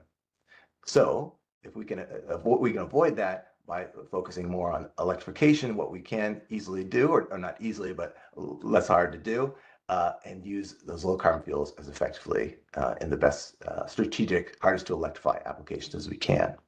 So if we go to the next slide. So in talking about this, we identified a variety of different barriers to this electrification and strategic use of low carbon fuels. So we certainly recognize that we need to electrify and we need to strategically use low carbon fuels where we can, but it's challenging to do that. Certainly around consumer awareness and understanding at both the customer level. A lot of customers aren't well educated on what the opportunities are. Jillian mentioned within transportation electrification, there's certainly some challenges around not everybody understanding the opportunity of electric vehicles or fuel cell vehicles. And there's also opportunity, sure challenges for businesses figuring out what fuels, if you're an industry, what fuels to invest in, what is the best low carbon fuel for your application. And so there's an opportunity within the state to kind of help with some of that education and awareness. We also talked about kind of the needed changes in infrastructure to meet this growing demand, and whether that's charging for electric vehicles or getting access to greater electricity load in industrial applications. There's some real infrastructure challenges with that, and again, some citing concerns with doing that. Again, we talked about kind of the cost of new equipment and potentially more expensive fuels as a significant barrier and challenging for early adopters to figure out what best to invest in, what's the best long-term solution. And there's also limited support from the state currently to help Oregonians kind of electrify or transition to these low carbon fuels. And so we certainly identified that as an opportunity. And so in talking about these barriers, we talked about potential solutions around kind of encouraging low carbon fuel use to be used in the most cost effective applications and how we could do that, whether through legislative targets or through education and awareness building. So how can we build greater awareness and understanding for businesses and consumers through state programs, or to offer some funding and technical support, but also provide some resources so people can kind of better understand what the opportunity is. All right, next slide, please. So our other key finding around fuel use demand declines, but fuels remain a significant component of Oregon's energy system across all scenarios. So fuels are still consumed in 2050 and are critical to our energy system, but the volume is significantly less by 2025. Electrification driving most of this decrease in fuel demand. And so fossil fuels and low carbon fuels are increasingly used in these hard to electrify applications in industry, agriculture, transportation, and a firm resource in the electricity system. So if we go to the next slide, we can take a look at this visualization, which I believe Jillian showed it earlier, at a whole Oregon energy demand level. We see that reduction over time. But you also see greater electricity demand replacing a lot of electricity, replacing some of that fuel use. And you can see in the blue, the low carbon fuels replacing those gray fossil fuels even more over time. So that y-axis is trillion BTU, that's energy use, and the x-axis is 5-year increments. So you can see that progression over time. So if we go to the next slide. So again, our low carbon fuels policy working group discuss kind of barriers to some of these dramatic changes and changes in kind of how we're using fuels and the fuels that we use. And so in talking about those, again, we went back to kind of consumer behaviors because we really want to recognize and talked about how some people may be aware of electric technology and some of those options, but they may prefer to cook on a gas stove or heat their homes with certain fuels. And so that's certainly going to be an awareness and education building challenge for us. And electricity rates are increasing. And so as a result, electrification may not always lead to direct cost savings or direct or immediate cost savings for many customers, as Rob kind of highlighted when he was talking about kind of what's going on in buildings. And as end uses move to using electricity, fewer fossil fuels will be needed to support vehicles, residential and commercial heating. With declining use, the cost to maintain and operate existing systems will be borne by fewer customers. And so there are concerns about kind of our existing fuel distribution systems becoming stranded assets if we cannot find a way to kind of repurpose them or find other uses for them. And so that's a real concern that reducing fuel demand will have a significant impact on our existing fuel suppliers, and we need to keep them in business. We're still going to need fuels going forward. So what can we do to help them be flexible, to help them innovate, find other opportunities, even if their total volume of the fuel they're supplying decreases over time? And there's also concern around kind of the volatility of these new fuel markets and the impact they have on, again, kind of policies at the federal, state, or regional level, and kind of the dependence on that level of support and how that may change over time. So to address these barriers, our policy working group discussed creating programs and policies that would offer funding and technical support for new low carbon fuel infrastructure projects, potentially some funding and support for industry and business to electrify or transition to low carbon fuels, as well as dual system planning for electric and gas utilities to provide greater information and help electric and gas utilities work together to support and plan for the changing consumer energy needs. Make sure we kind of understand as things are changing over time, or as we need to hit certain benchmarks, how can we work together to achieve those? All right, so next slide, please. So the overall theme that kind of emerged from our fuel discussions were advance the use of low carbon fuels to support the hardest to electrify end uses. And so that's kind of a directional theme. And within that, we've got some policy recommendations. And the policy recommendations are kind of categorized by, on the supply side, we have a recommendation of foster development of low carbon fuels in Oregon as a strategic resource while mitigating environmental and community impact. So that's just kind of the focus on the supply side. And so we heard overwhelmingly from policy working group members that we need to increase the supply and access to low carbon fuels. But we can't do that at the expense of communities and natural resources. So we have to keep those in mind. And then the second policy recommendation, the demand side recommendation, is support a deliberate transition to a low carbon energy future that results in a system that utilizes increasingly cleaner fuels, supports grid reliability, and encourages technological innovation to facilitate a least cost pathway decarbonization. We heard transitioning from petroleum fuels to electrification or low carbon fuels will be challenging, and public partners would like the state to build education and awareness, as well as hopefully some financial support to kind of help people innovate if they're willing to do so. Okay, so I'll pause and see if there's any questions about the fuel section in particular before I jump into the resilience section. Hi, Michael. We've got a number of questions running through the chat right now. I think we're hitting on most of them. I'm still building a response for a couple. So if we haven't answered a question, it's coming. I did want to flag, because Jeff asked a number of times, ACT stands for Advanced Clean Trucks Rule, and this is a rule that DEQ is leading that requires the delivery of electric trucks in the state that increases over time. So just flagging that for folks. I apologize, Jeff. It's easy to get into the acronym space and just use the acronyms, but thank you for clarifying, Jessica. Okay, so without any questions, you can ask more questions once I get through the resilience section if it's related to fuels. But let's go to the next slide and talk about resilience a little bit. So we received a lot of helpful feedback on the importance of resilience, resource adequacy, and so it became our kind of newer strategic direction, and we've got some policy recommendations tied to it. So if we could jump into the next slide. So the modeling could not fully capture all issues related to resilience. So for example, risks including like extreme weather, wildfires, or other events aren't necessarily incorporated in the modeling. And so we created this key consideration slide to kind of illustrate some other things we got to keep in mind or highlight when looking at the modeling, kind of the lens that we should look through the modeling results with. And so resilience was a focus area of discussion across multiple working groups.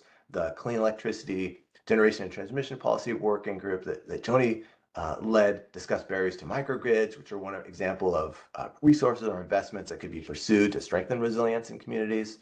As Rob mentioned, the Buildings Group discussed resilience in terms of increased distributed energy resources at the building level. And in all cases, in all these, we're kind of working to achieve decarbonization targets while maintaining or even improving our energy system resilience and the safety for all Oregonians. So that's kind of the lens that we're trying to look at these things through. And so we're going to go to some key takeaways, particularly focused on kind of fuels, but they are directed at resilience. So if we go to the next slide, and this is tied to something Joni mentioned earlier about kind of the base understanding that Oregon's electricity system will need to grow. And this model finding is that with that growth, we're going to need more firm dispatchable resources to support that growing electric grid.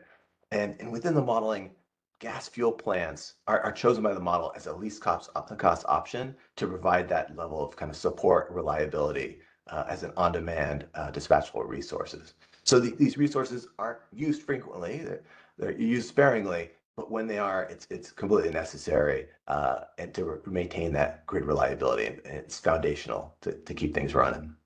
Okay, so if we go to the next slide. So this modeling in particular, these modeling results kind of found that the amount of fuels we used to generate electricity decrease over time, but their importance grows even more, and we need to grow capacity. So if you look at the visualization, the panel A, the one on the left, fuels used for electricity generation. So that decreases over time, but as you see on panel B, we're actually gaining, we're increasing capacity of what we need as for fuel electricity generation over time within the modeling. So, and that starts in 2035 as we see that electricity system grow even more. So, and that flexible capacity is needed to make sure this system remains reliable, and the value of that flexible capacity dramatically increases over time with the size of the electricity system growing. And again, so the gas fuel plants that are selected because they are the least cost option to provide that reliability at this time.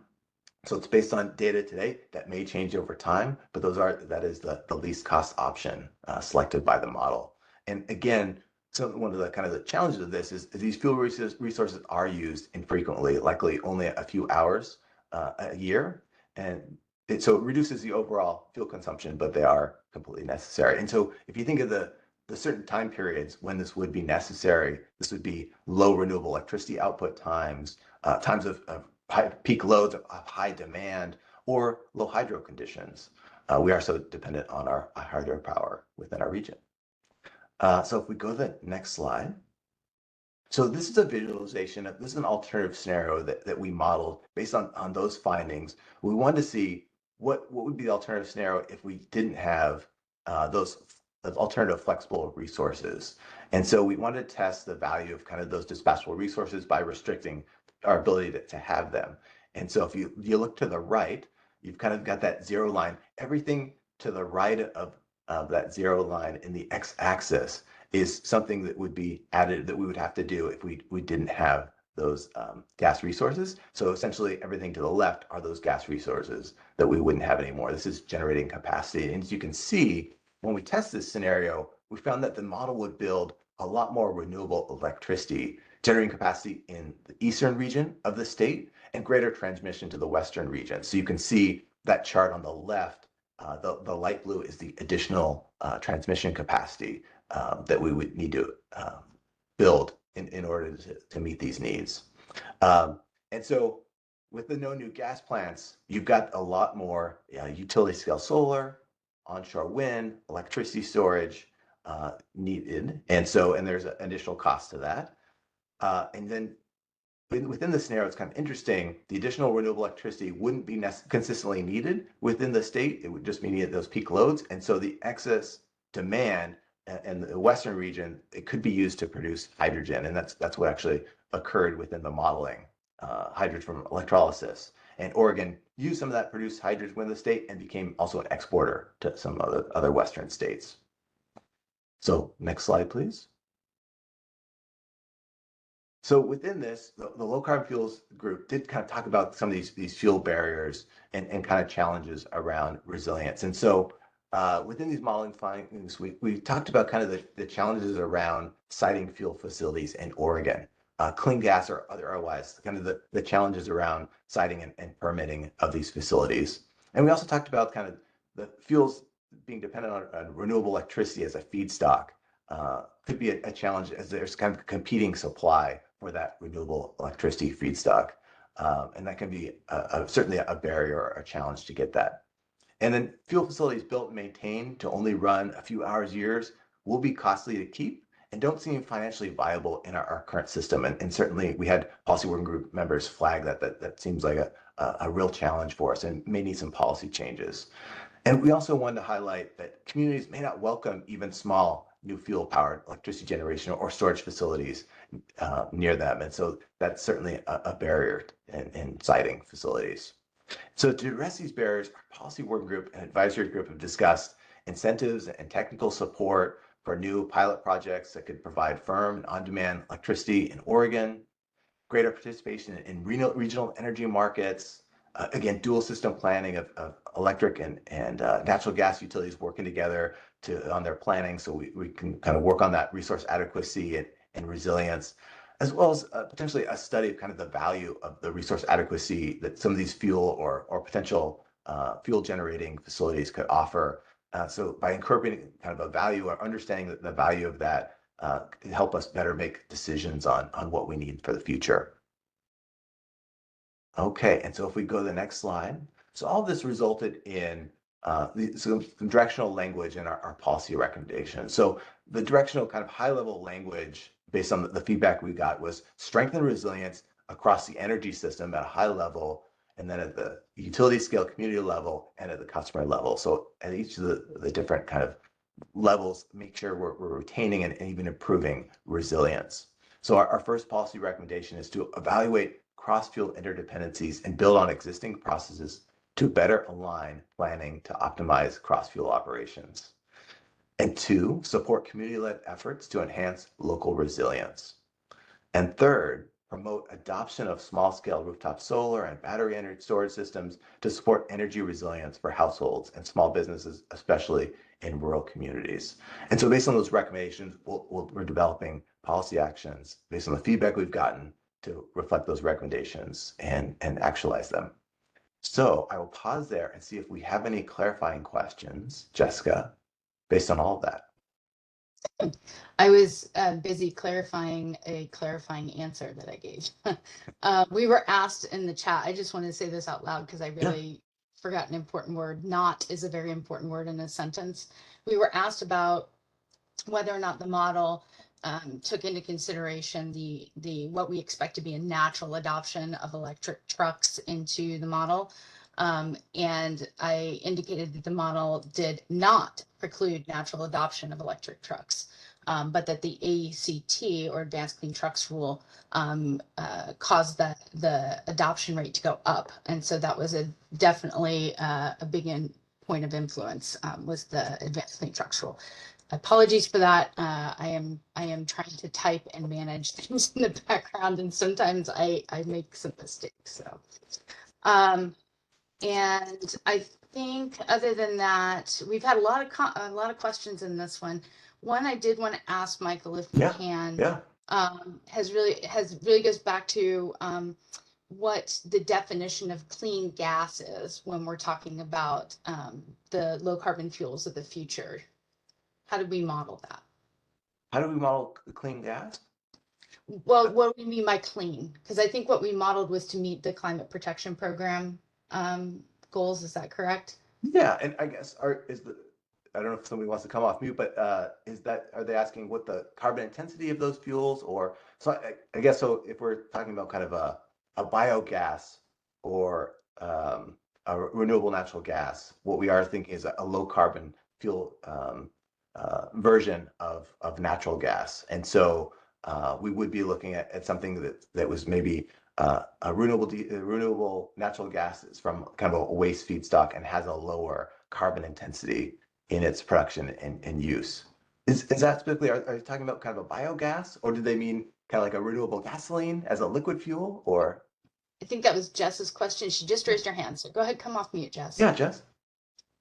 Hi, thank you so much. I was not a part of this working group, so I'm catching up. And I saw the use of the term clean gas. And so I wanted to clarify, I think you started to answer the question that different low carbon fuels have different carbon intensities, as well as different different demands in terms of what you just said, the feedstock that's going into that. And so I'm curious if there was different modeling done for those different fuel options. For example, if green hydrogen was a part of the mix, does that account for the needed renewable electricity generation to then create that green hydrogen? Or similarly, any other color of hydrogen using fossil fuels, does that also account for that demand in order to create that alternative fuel? Does that make sense? So just to clarify, so you're asking, did we take into account the feedstocks, what would go into producing that fuel at a local level, and were we So we were trying to decarbonize, and so the model was trying to select for, as you mentioned, hydrogen, renewable hydrogen that would use like electrolytic hydrogen that would be a low carbon version of that rather than like a fossil fuel to produce that hydrogen. Is that what you're asking? Yes, yeah, thank you. That's really helpful, Michael. And yeah, that is what I'm asking, if that the inputs required to create that hydrogen were also included in the models and the impact. They were, yeah, yeah, Great, thank you. yeah. Thanks for the question. I do want to grab Jillian if it's okay, Michael. There was Yeah, just please. a lot that was coming through around electrification at the same time, because of course these two things are intertwined. And Jillian, if you wouldn't mind, I think that there was some confusion around the costs of electric trucks, and I'm hoping that you can come in and give us some context around that in the chat.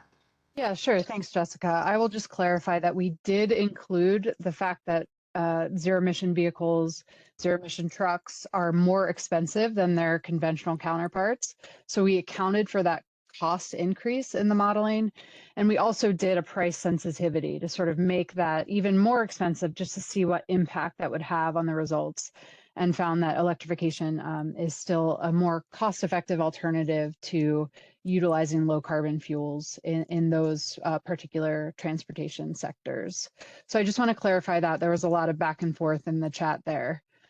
Is that what you had in mind, Jessica? Is there something else? Yeah, I think that's helpful. And I see Jana has her hand raised, and I just want to remind everyone, including Jana, that this is a time for clarification questions, not a time to actively debate some of the ideas that are being presented here. So Jana, do you have a clarifying question? I do. I want to know in your calculation whether you include the reduced efficiencies of electrification. Jenna, so electric vehicles are actually more efficient than internal combustion engine vehicles, but I think what you're referring to is the payload capacity, that in some cases it may require an increased number of trucks to carry the same amount of cargo. That is not a consideration that we had in the model. As you know, I've answered that question a few times before, but we did that price sensitivity is another way, is sort of a proxy for increasing the number of loads that these trucks have to carry.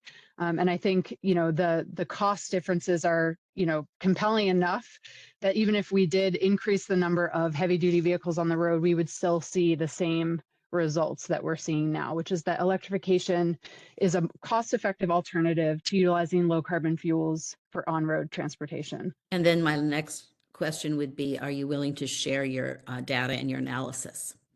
Absolutely. Yeah, we Okay, we perfect. have Thank you. a lot of that information is already on our webpage, and we're in the process of getting the full data library from our consultants, and that will be made public as well. Thanks, Jana. Thanks, Jillian. Appreciate it. So I'm going to move us forward. I'm also going to dive back into the chat because there was a flurry of activity in the chat, and I will work to address any questions that we have not in the background. And if I miss any, I will jump back in at a later time to bring those to the group.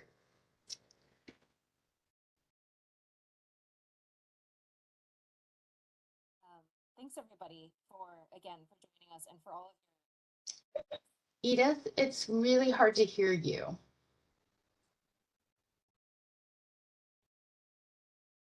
Can't hear you at all now.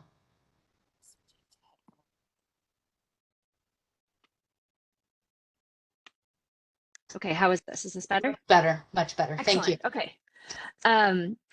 Sorry for that. So again, just thanks everyone. And I, as I said at the beginning, and as you've heard from the other policy leads, we really are working through right now, all of the comments we received in the meetings, as well as the written comments.